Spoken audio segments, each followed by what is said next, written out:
On accueille Valentine donc de Valbium qui va nous présenter le projet, qui va prendre l'animation.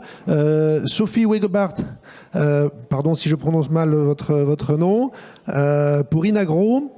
Mehdi Kenaj pour Safilin, donc filateur européen. Olivier Guillaume, que vous avez déjà longuement entendu tout à l'heure, donc pour l'Ibeco, et Julie Parizet pour Alliance, l'interprofession lin et chanvre. Merci à tous. Je vous laisse le micro. Bonjour à tous. Merci pour l'accueil du projet M4 Circularity ici. Donc, c'est un projet qui vise à développer le chanvre textile fibre longue dans la région Europe du Nord-Ouest. Et on travaille avec toute la filière jusqu'au recyclage. Et donc, est-ce que ça marche? Non? Et là? Ah voilà, ok. Ça marche. Donc ici, un petit aperçu des partenaires qui font partie du projet. Donc on en a 4, enfin on est 5 ici partenaires du projet, mais donc on est en tout 11 partenaires et ils sont vraiment partie de toute la chaîne de valeur. Et donc dans le début de la chaîne de valeur, il y a les centres de recherche. Et donc on fait des essais agricoles au sein du projet. Et donc dans ce qu'on va appeler centres de recherche ou liés, il y a lin et chanvre bio, Inagro, Orient et Delphi aux Pays-Bas. On travaille aussi, il y a Natuvalis en Allemagne qui, eux, sont des agriculteurs qui essayent d'implanter le chanvre textile en Allemagne. Il n'y a pas de lin là-bas, donc ça n'existe vraiment pas, c'est pas simple. Et il y a aussi Heiler qui est donc constructeur de machines. Il y a Van de Bilt pour le teillage, qui est bien connu parce qu'il est aussi président de l'Alliance. Au niveau filature, on a Safilin qui travaille, qui travaille avec nous. Et donc au niveau tissage, nous avons l'Ibeco. Voilà.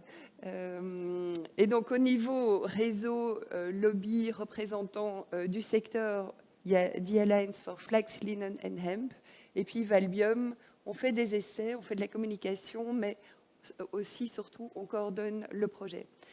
Je crois que c'était dans la slide précédente, mais bon, c'est pas grave, où il y avait les présentations de chacun. Je crois que ce sera plus simple, oui, mais de présenter chacun à son tour quand la personne parlera. Moi, c'est Valentine donc, je travaille donc chez Valbium et je coordonne le projet M4 Circularity. Alors, en petite présentation des actions prévues, mais les personnes ici rentreront plus dans le détail. Mais donc, grosso modo, qu'est-ce qu'on fait? On mène des actions pilotes en Belgique, aux Pays-Bas et en Allemagne. Donc, on fait des essais où on prend toutes sortes de mesures. Mais ces essais servent également à alimenter le reste de la chaîne pour... Donc, on va, avec la matière... On fait des essais donc, de peignage. Avec ce peignage, on va faire un fil. Avec ce fil, on va faire du tissu et on mesure les caractéristiques à chaque étape. Ces fils tissus seront disponibles pour des marques et designers qui veulent faire des essais. Mais les modalités, là, ne sont pas encore très claires. Mais voilà, si vous êtes intéressés, contactez-nous. Le site de M4 Circularity est noté en bas, ou bien venez me voir, je prendrai vos coordonnées. Et donc, on va faire des prototypes qui seront montrés à des salons, notamment Première Vision. Mais vous aurez plus d'explications. On fait des formations à destination des marques et des designers. Les ambassadeurs du chanvre textile, ça c'est pour l'année qui vient. Il y a des formations en cours, mais donc vous aurez aussi plus de détails à ce sujet. On fait des visites, des workshops, des conférences, et donc, mais tout ça sera détaillé par la suite. On récolte des données aussi pour le fameux calcul du PEF, Product Environmental Footprint. Mais donc, le plus simple, c'est de passer déjà aux détails un peu par thématique. Et donc, je vais laisser la parole à Sophie Wagebart de Inagro, qui va parler, oui, des aspects agronomiques. Okay. Oui, Bonjour, donc je suis Sophie Wagebaert et je travaille à Inagro. Inagro est un centre de recherche et conseil pour les agriculteurs en Flandre occidentale, donc je suis néerlandophone, je fais mon mieux de parler le français, et d'expliquer Hemp for Circularity, donc avec les autres partenaires comme Valbium, Hogeschool Gent, Delphi et Vanderbilt. Nous sommes responsables pour les essais sur la culture de chanvre, la récolte et le TH. Et le projet permet...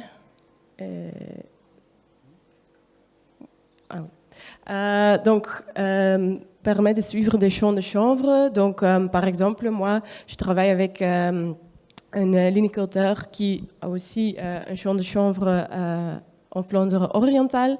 Et donc, je suis ce champ, je mesure les plantes, la densité, pour bien comprendre la culture. Et aux Pays-Bas, c'est la même chose avec Vanderbilt et Delphi, et en Allemagne aussi. Et en France, c'est les chanvres Bion qui fait ça avec les champs en France. Nous avons aussi des essais avec des variétés et aussi des essais pour récolter, donc par exemple précoce ou tardif et très tardif, avec aussi des différentes variétés, des variétés précoces mais aussi tardives. Oui, vous avez vu que Heiler est un partenaire, que Vanderbilt est un partenaire. Et donc, c'est aussi très important d'optimiser les machines de récolte, les machines de TH, pour avoir de bons rendements de fibres longues.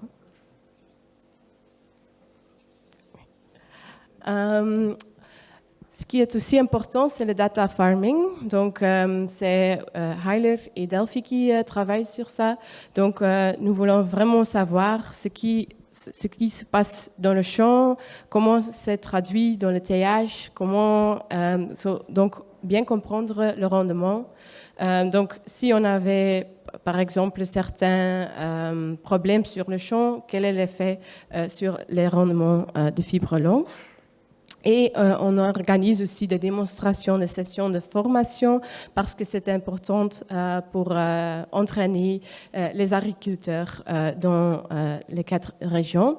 Et par exemple, en Belgique, on connaît déjà 2 dates avec des formations. Donc, le premier, c'est en juillet, le 28 juillet, à la foire de Libramont. Donc là, Valbium est présent et on a des pitchs sur le chanvre textile, mais aussi sur l'extraction des molécules de chanvre. Et moi, je vais être présente en septembre à Werktuigendagen à Oudenaarde. Et là, Heiler va démontrer ses machines de récolte. Donc, nous faisons tout ça pour mieux comprendre la culture, la récolte et le TH, et aussi pour avoir des meilleurs résultats et rendements. Oui, donc comment faire? On a un questionnaire commun, et dans ce questionnaire, on a des questions sur les données agronomiques. Donc, par exemple, quelle est la rotation? Est-ce que l'agriculteur utilise d'intercropping? On a aussi le questionnaire PEF. Donc, des questions sur le PEF et des questions avec des questions sur la fertilisation, combien de l'eau, est-ce qu'on a utilisé des autres intrants. Et à la fin du projet, on veut avoir des données qui sont plus générales, donc économiques et aussi agronomiques. Et quelques résultats, mais faites attention, c'est seulement des résultats préliminaires, oui. Donc, c'est pour les 4 régions. Donc, on a, Wallonie et Flandre, Allemagne et les Pays-Bas et aussi la France. Donc, pour donc, vous voyez aussi le taux de fibres longues, de fibres courtes et le reste. Donc, le reste, c'est le chènevotte et la poussière. Et on voit qu'on a des fibres longues entre le 12 et le 16% pour la Belgique et l'Allemagne. Donc, aux Pays-Bas, en 2023, on a 26%, donc c'était bien. Et la France, oui, ce sont des résultats du questionnaire avec des nombreux d'agriculteurs. Donc ça, c'est la différence entre la France et les autres régions. Donc les autres régions, c'est seulement un champ. Donc c'est important d'être prudente, d'interpréter ces résultats. Mais donc, oui, donc, Quentin, oui, merci. Donc, on doit aussi déterminer la qualité. Donc, c'est bien qu'on a 26% de fibres longues, mais si la qualité n'est pas bien, c'est aussi très important à savoir. Et c'est aussi nécessaire de collecter des données sur plusieurs années. Donc, une année, c'est intéressant, mais on ne sait rien avec ça. Et aussi, nous avons besoin d'une analyse approfondie. Et ça, c'est pour les années prochaines avec le projet. Donc, oui, voilà, c'est quelques résultats sur la culture. Merci. Merci Sophie.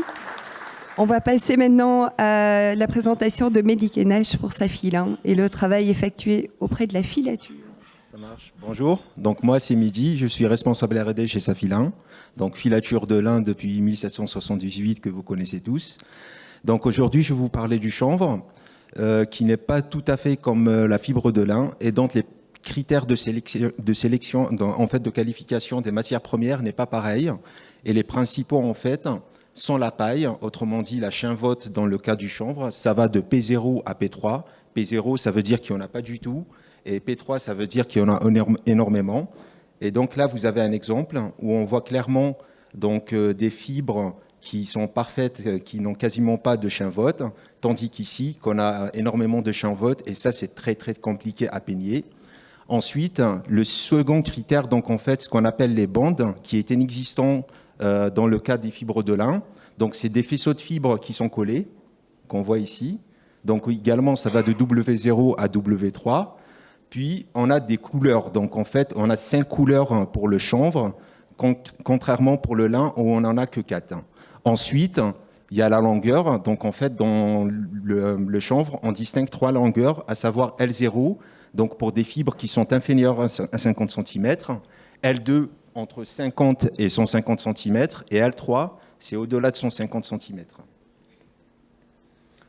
Et donc, en fait, quand on reçoit les matières premières, donc les fibres de chanvre taillées, on fait d'abord des tests organoleptiques. Donc, on qualifie en fait la richesse en paille, donc la richesse en bandes, les couleurs, la longueur des fibres, l'uniformité des couleurs, et suite à ça, en fait, on donne un titrage potentiel à atteindre. Par la suite, on vient peigner, donc le slide suivant, oh, pardon, merci. Donc on vient peigner, pour ceux qui ne connaissent pas le peignage, en fait c'est une action où on prend les fibres de chanvre taillées, donc en fait on va les peigner, donc l'opérateur sur machine, il vient déballer donc la balle de chanvre taillée. Il alimente la peigneuse avec des poignées de chanvre taillée. Donc on vient peigner les deux côtés. Par la suite, on récupère des étoupes de peignage. Et ensuite, les poignées de chanvre peignées vont être déposées sur un tapis pour subir une dernière étape d'individualisation où le ribbon sont formés. Et par la suite, en fait, on les compresse sous forme de coupons. Une fois que nous avons terminé le peignage, donc en fait, on calcule le rendement pour chaque lot, ainsi que on détermine donc le titrage potentiel qui est plutôt plus significatif à ce stade-là qu'au stade des tests organoleptiques. Et on calcule aussi, on regarde s'il ne nous reste pas de la paille, parce que ça, c'est très enquiquinant par la suite lors de l'élaboration des fils. Donc, dans cet exemple, on voit clairement que la récolte 2024, en fait, elle nous permettra d'obtenir des fils plus fins versus la récolte de 2023. Tu peux peut-être citer quelques chiffres parce que je ne suis pas sûre qu'ils les voient. Ah, ok. Oui, donc en fait, par exemple, à titre d'exemple, pour la récolte 2023, donc le rendement, on est aux alentours de 59%, ça oscille entre 50 à 59% au max, tandis que pour la récolte en fait 2024, on est plutôt de l'ordre de entre 60 à 65%.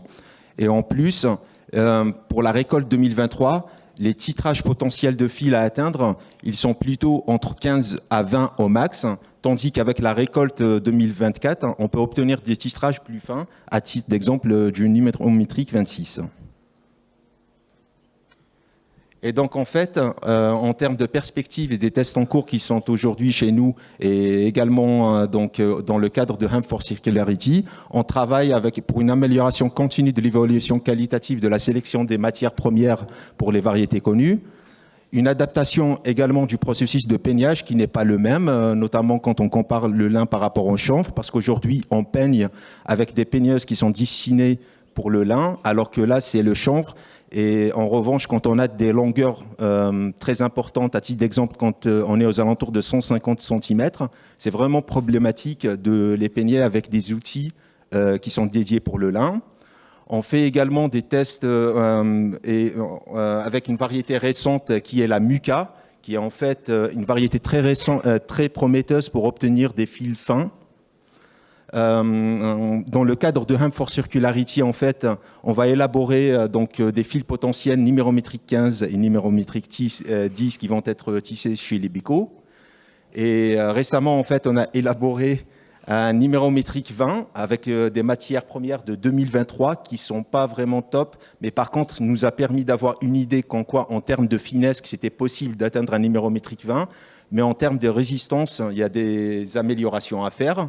Peut-être que ça est dû aux conditions de culture, de ruissage, donc la variété. Peut-être aussi c'est dû à la formulation donc de lessivage ou du blanchiment. Donc en fait, il y a plusieurs paramètres avec plusieurs facteurs. Et quand on fait un plan d'expérience, on se retrouve avec des combinaisons infinies donc, de solutions en fait. Et puis les tests à venir, donc ce serait plutôt d'élaborer des fils fins, 20 plus résistants et voire un numérométrique 26. Et voilà, merci.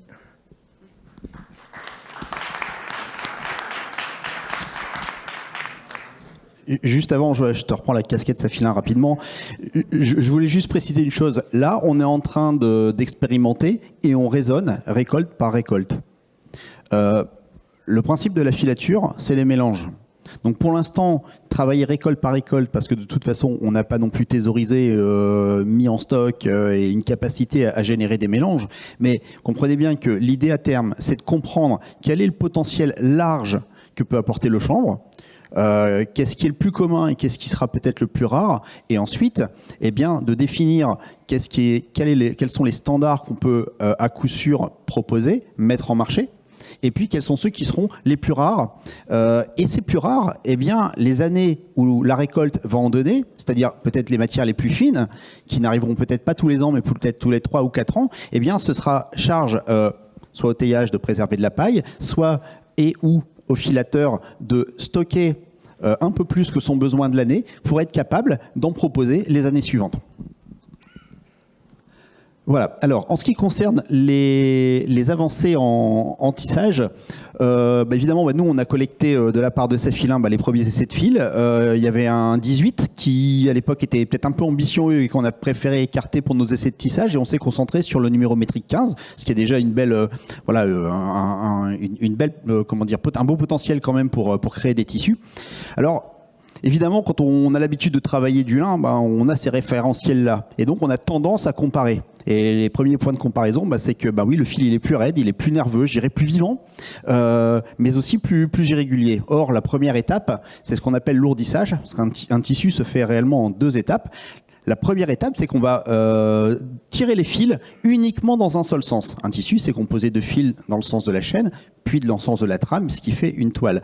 Et c'est une étape extrêmement exigeante. Bon, là, on s'est aperçu, avec des réglages adaptés au lin, et non pas adaptés aux chanvres bien sûr, eh bien, qu'on avait quand même pas mal de casses en chaîne. Bon, c'était un premier écueil.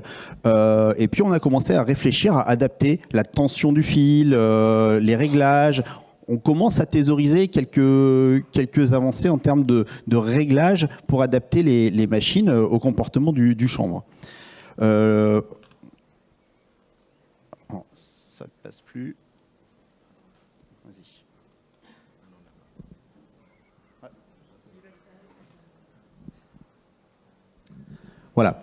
Alors, lorsqu'on en vient au tissage à proprement parler, eh bien évidemment, l'insertion de trame va venir aussi solliciter le fil de chaîne. Donc effectivement, on a constaté là également un nombre de casses qui était supérieur. Je vais bien distinguer dans mon discours le tissage du tissu, c'est-à-dire du résultat. Donc effectivement, ce que je vous dis là, ouais, c'est pas super encourageant, etc. Mais bon, mon expérience en tant que filateur, c'est quand j'allais voir des tisseurs de coton avec du lin, on avait le même résultat. Ils comparaient au coton, puis ils disaient bah ouais, mais c'est pas bien, ça passe pas, c'est pas pareil. Bon, donc fort de cette expérience-là, on est capable aussi chez l'Ibeco de relativiser les résultats techniques en premier temps, et puis bah, charge à chacun après d'améliorer progressivement et de tenir compte en fait des spécificités du chanvre. Toujours est-il qu'effectivement au tissage, on a réussi à sortir un tissu à base du numérométrique 15. Alors je vous cache pas que ça a engagé beaucoup les équipes et que s'il fallait dans ces conditions-là tisser 100 000 mètres, j'aurais du mal à les convaincre. Mais c'était vraiment notre première étape.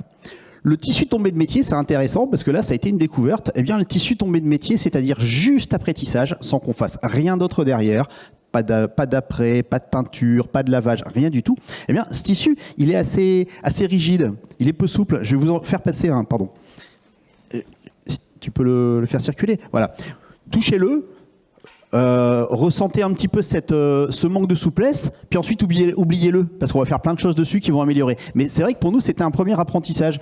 Le tissu est vraiment différent lorsqu'il sort du métier. Alors, tous ces petits écueils qu'on a rencontrés, alors certains on a réussi à pallier, d'autres pas encore, eh ben, ça illustre bien que dans le cadre de M4 Circularity, on avait une première étape, des premiers constats, et puis il y a un travail à faire. Donc on a remonté les informations auprès du filateur, en l'occurrence Safilin. Il y a évidemment, et Safilin en est conscient, un travail à faire également sur le fil. Et puis nous aussi, en tant que tisseur, on doit se remettre en cause. Il y a aussi un travail pour apprendre à travailler le chanvre au niveau du tissage. Alors ce tissu que je fais circuler, il est tombé de métier. Décidément, ça... Voilà. Ce tissu, il est tombé de métier, mais évidemment, c'est pas comme ça que ça se commercialise, un tissu. Il faut quand même, en général, lui donner une finition, une teinte. On a fait sur le tissu une finition et on a fait l'exercice de faire le même tissu, la même construction, le même numéro métrique en lin et en chanvre et de l'éteindre de la même manière. Eh bien, le chanvre prend la teinture différemment. On va dire c'est mieux ou c'est moins bien. Alors ça se voit pas forcément, ouais, ça se voit pas bien là sur l'écran. En plus, ça rend pas du tout la couleur. Vous avez le chanvre à gauche et le lin à droite, mais bon, je doute que vous puissiez vous rendre compte de la différence. Mais voilà, la capacité d'absorption en teinture du chanvre est différente. Alors on peut soit s'en plaindre en disant c'est pas pareil, soit se dire bon c'est un atout. Heureusement, on va faire quelque chose de différent. Parce que l'objectif, c'est quand même pas de faire la même chose strictement avec du lin qu'avec du chanvre. Donc, profitons de ce qu'on apprend dans le cadre de M4 Circularity. On apprend que la montée en teinture est différente. On doit gérer cet élément-là. Et puis, essayons de le transformer pour qu'en termes de proposition, eh bien, on ait un facteur différenciant. Mais évidemment, on a encore du travail à faire sur la finition, bien entendu, du chanvre. On découvre sa manière de réagir. Il y a un travail à faire, mais l'objectif, c'est quand même pas de tendre vers la même chose que le lin, mais de lui garder ses caractéristiques propres.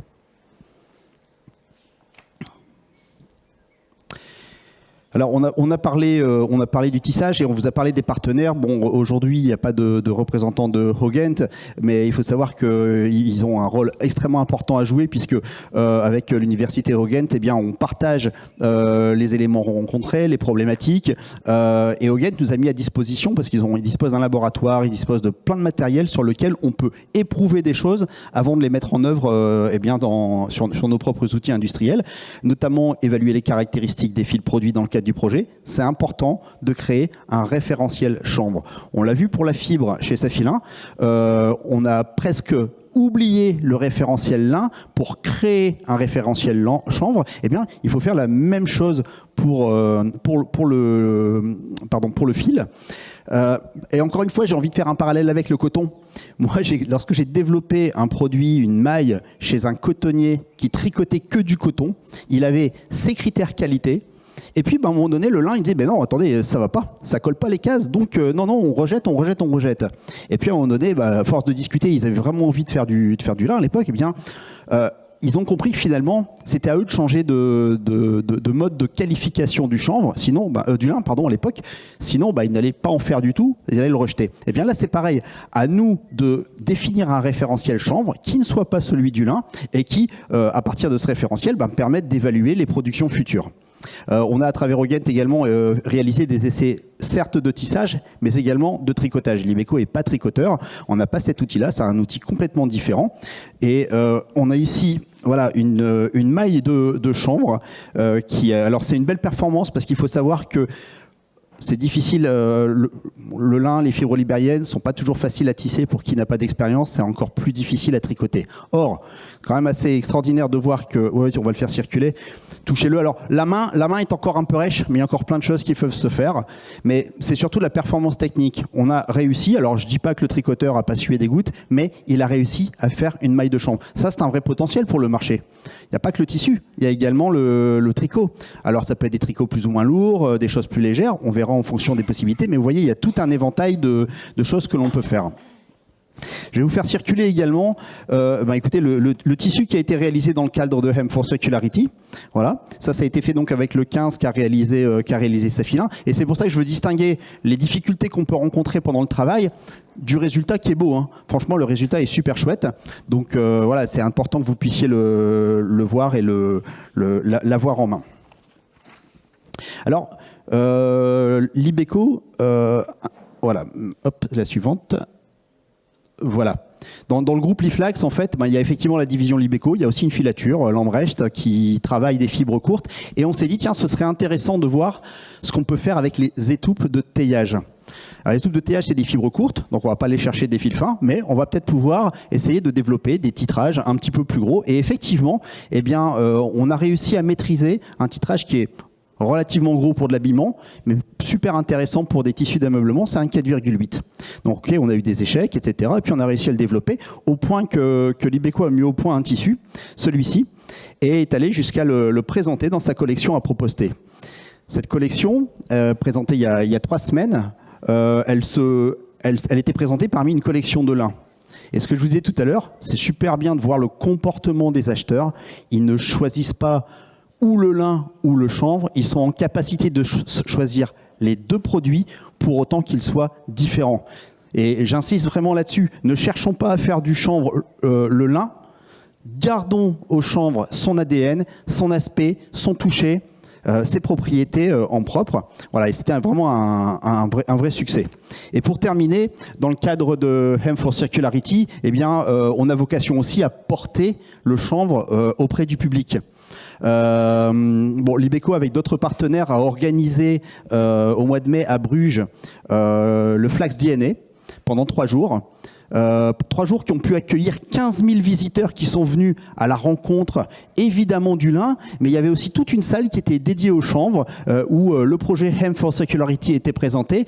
Et je peux vous assurer que 15 000 visiteurs, c'est 3 questions pour 15 000 visiteurs, c'est 45 000 questions autour du chanvre. Fort heureusement, on avait en grande partie les réponses, mais il y a vraiment un intérêt fort qui a été exprimé par les visiteurs. Donc voilà, le Hem for Circularity, c'est un travail collaboratif, c'est parfois des écueils, parfois des échecs. On retravaille ensemble et il y aura une prochaine étape. Et puis c'est aussi faire connaître le chanvre auprès du grand public et lui montrer que voilà, il peut l'attendre, il va arriver.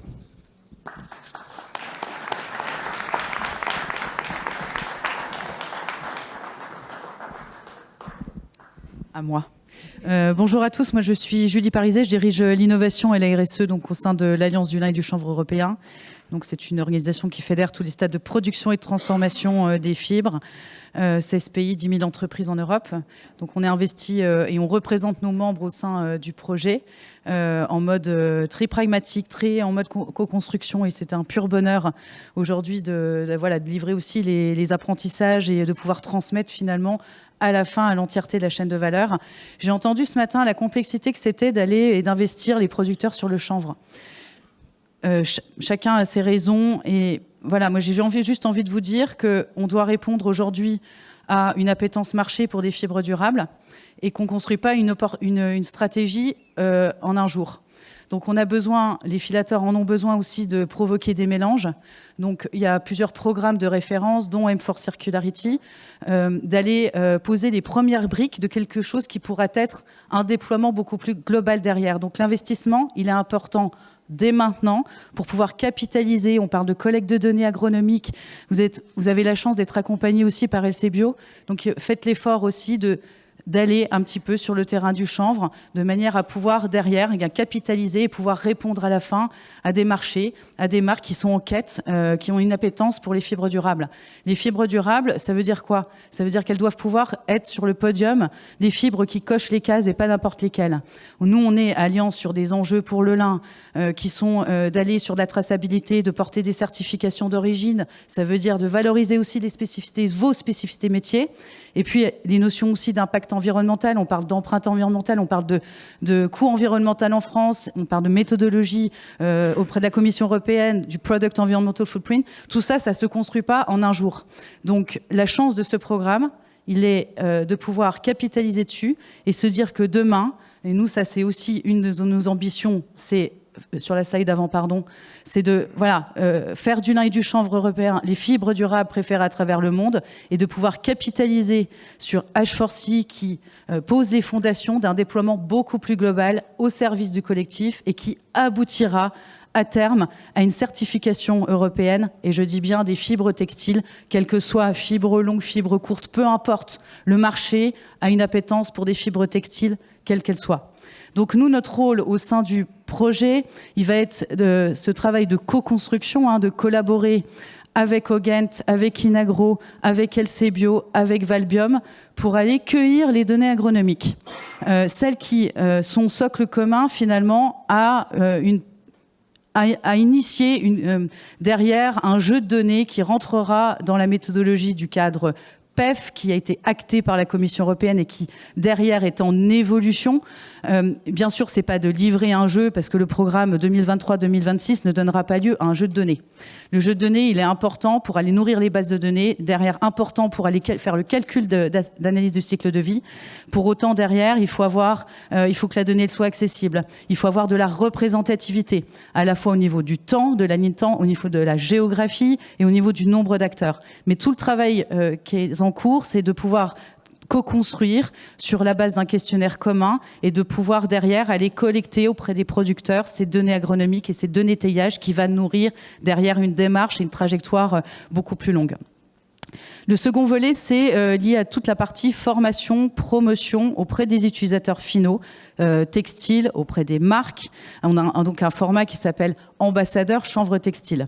Et donc, dès cette année, nous allons monter un programme de e-learning, 3 formations qui seront derrière déployées aussi avec un format en physique, in situ, dans les champs, dans les entreprises, pour aller nourrir finalement toute cette connaissance et la transmettre aux marques, tout ce savoir-faire finalement qui a été initié au niveau de ces années, donc depuis 2023.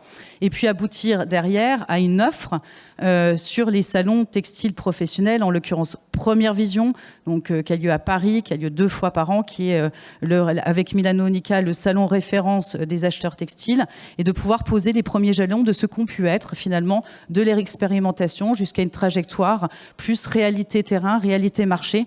Et c'est là où derrière, tout ce qu'on est en train de faire finalement au sein du projet, c'est de provoquer la désirabilité. parce qu'il ne s'agit pas d'aller finalement sur le terrain du lin, il s'agit d'aller trouver le propre territoire qui est dédié au chanvre dit textile. Sur la slide suivante, on a, là vous avez un certain nombre de mots, de phrases qui font sens et qui sont issus d'un certain nombre de workshops, d'ateliers qu'on a pu avoir avec les parties prenantes. S'écarter de la comparaison avec le lin, ça a été dit, une fibre qui doit se construire son propre territoire, passer à la réalité produit, il y a des enjeux de tissabilité, s'appuyer sur les expertises et savoir-faire déjà à l'œuvre pour le lin, mais ne pas aller dupliquer le lin, ne pas aller se comparer au lin.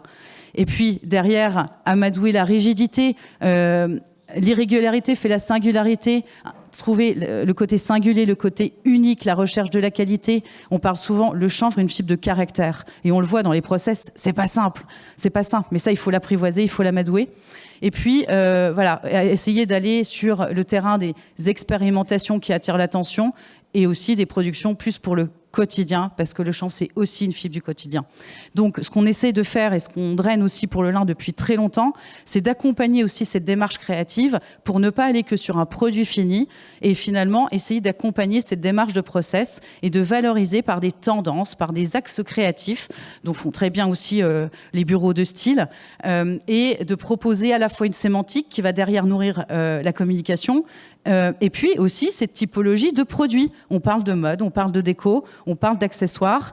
Et sur la slide suivante, on a un petit film qui tourne en boucle. C'est d'aller sur le terrain justement de ce qui inspire. Et on l'a présenté lors de notre dernier copil qui a eu lieu chez Safina à Béthune avec notre experte textile à l'Alliance. C'est d'aller vraiment autour d'un fil rouge pour pouvoir proposer au salon Première Vision un corps dense, construit, qui finalement va proposer le propre terrain du chanvre autour à la fois de ce mouvement d'architecture qui est disruptif, on parle de brutalisme, on parle d'effet sculptural, d'aller finalement au-delà de l'image de la campagne, se concentrer sur le process, au-delà de l'intention du produit fini, au-delà de l'intention d'un simple design, finalement se concentrer sur le savoir-faire, de l'humain, de mettre en avant toute la vérité industrielle, l'endroit où sont faites les choses et pour de vrai, et puis de travailler autour de l'innovation et de la créativité, d'aller sur s'écarter du basique, de choisir la singularité, de montrer le caractère, les traces du temps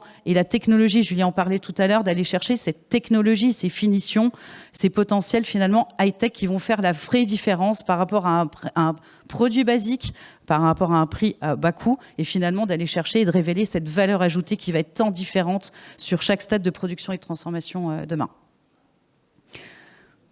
Rendez-vous à suivre.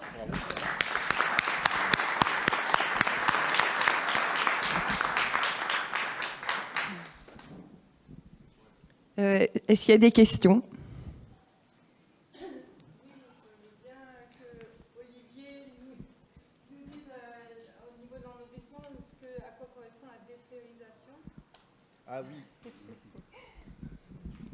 Oui, bah effectivement, il y a, le sol. Le sol est chargé en éléments fer, donc effectivement la fibre peut s'en charger. Effectivement, ça peut être un problème lors de la teinture, lors du blanchiment. Donc il y a effectivement une nécessité de préserver ou d'amadouer, d'éliminer en fait l'élément fer. Donc, et effectivement, on s'est rendu compte. Là, c'est encore une fois, c'est à vérifier avec le temps, mais qu'il y a une teneur en fer qui est plus importante dans le chanvre que dans le lin, d'où la nécessité aussi d'adapter le process.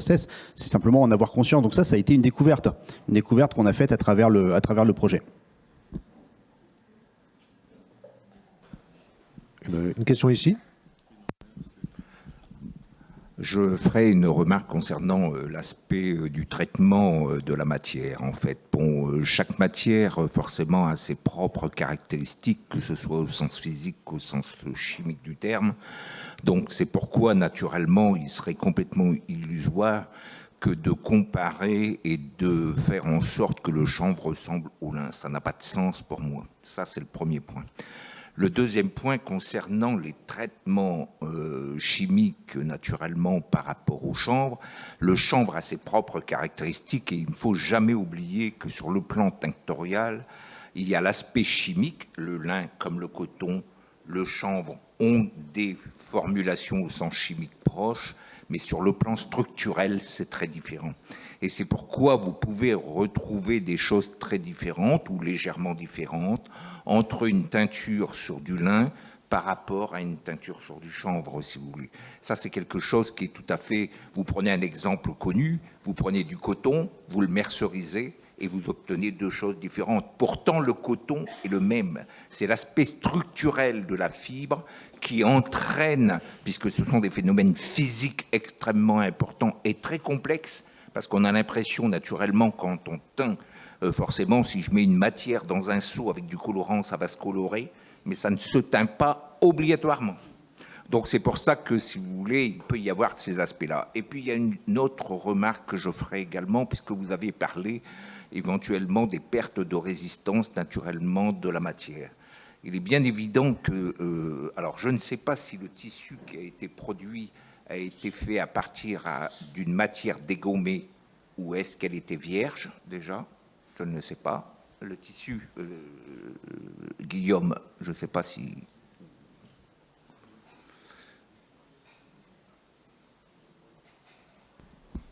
Le fil, il a été uniquement lessivé, il n'a pas été dégommé. Il a été lessivé, donc il a été traité quand même. Oui. Donc, comment avez-vous caractérisé les pertes de résistance? Parce que vous avez forcément de la dynamométrie, ça c'est ce qu'il y a de plus facile à faire, mais ça n'explique pas, c'est plutôt des constats de pertes que des explications.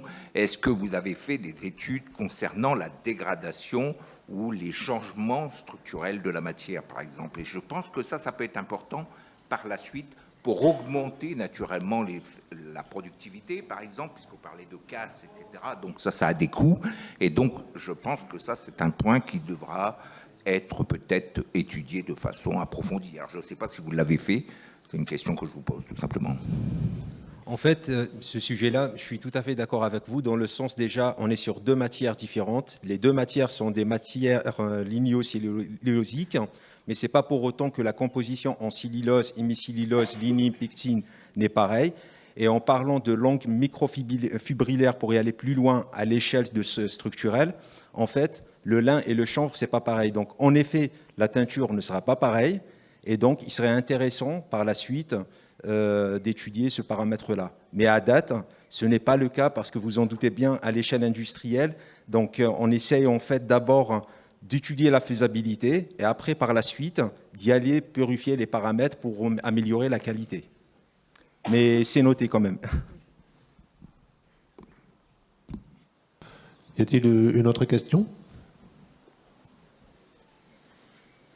Ok, merci beaucoup pour votre attention et on est disponible pour des questions avec des échantillons.